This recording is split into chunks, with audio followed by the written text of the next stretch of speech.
Welcome to SK cooking. இன்றைக்கி நம்ம என்ன பார்க்க போகிறோன்னா, என்னோடய ஸ்டைலில் மீன் குழம்பு எப்படி வைக்கலான்றதை பார்க்கலாம் வாங்க. கடாயில் 4 டேபிள் ஸ்பூன் நல்லெண்ணெய் விட்டுருக்கேன். இதில் அரை ஸ்பூன் கடுகு உளுந்த பருப்பு போட்டுக்கோங்க. அரை ஸ்பூன் வெந்தயம் ஆட் பண்ணிக்கோங்க. நல்லா வதங்கட்டும். வதங்கினதுக்கப்புறம் ஒரு 15 பூண்டு பல் போட்டுக்கோங்க.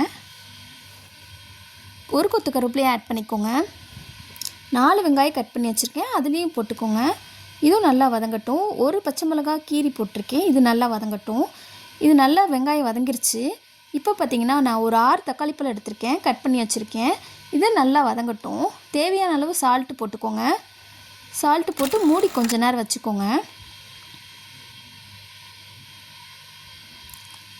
இப்போ பார்த்திங்கன்னா நல்லா நம்மளோட தக்காளி எல்லாமே நல்லா வதங்கி எண்ணெய் பிரிஞ்சு வந்திருக்கு பாருங்கள். எலுமிச்சை சைஸ் அளவு புளியை ஊற வச்சு கரைச்சி எடுத்து வச்சுருக்கேங்க.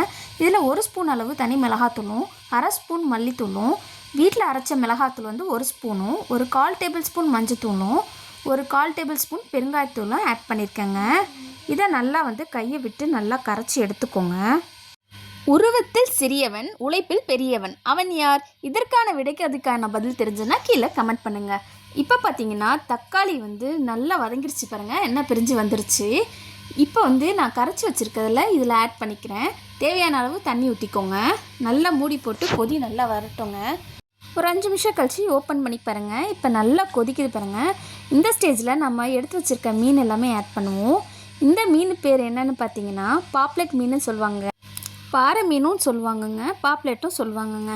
இப்போ நான் எல்லா மீனும் ஆட் பண்ணியிருக்கேன். இது சிம்லேயே இருக்கட்டுங்க. அப்போ தான் நம்மளோட அந்த காரம் உப்பு எல்லாமே இந்த மீனில் இறங்கணும். சிம்மில் தான் நான் வச்சு போட்டிருக்கேன். 2 கட்டி பூண்டு நான் உரித்து வச்சுருக்கேங்க. அதை இந்த ஜாரில் ஆட் பண்ணிக்கோங்க.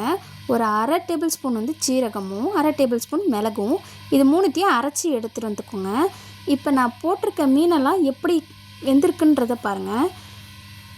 நல்லா இப்போ வெந்திருக்குங்க. இந்த ஸ்டேஜில் அடுப்பை ஆஃப் பண்ணிவிடுங்க. ஆஃப் பண்ணிவிட்டு நான் அரைச்சி வச்சதையும் கருவேப்பிலை கொத்தமல்லியும் இதில் ஆட் பண்ணிக்கோங்க. ஆட் பண்ணி அப்படியே ஒரு மூடி போட்டு 5 நிமிஷம் விட்டுருங்க. அதுக்கப்புறம் எடுத்து பார்த்திங்கன்னா நம்மளோட மீன் குழம்பு இப்போ ரெடி ஆயிடுச்சுங்க.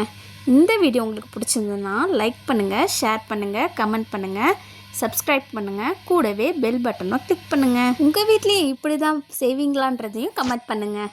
பாய்.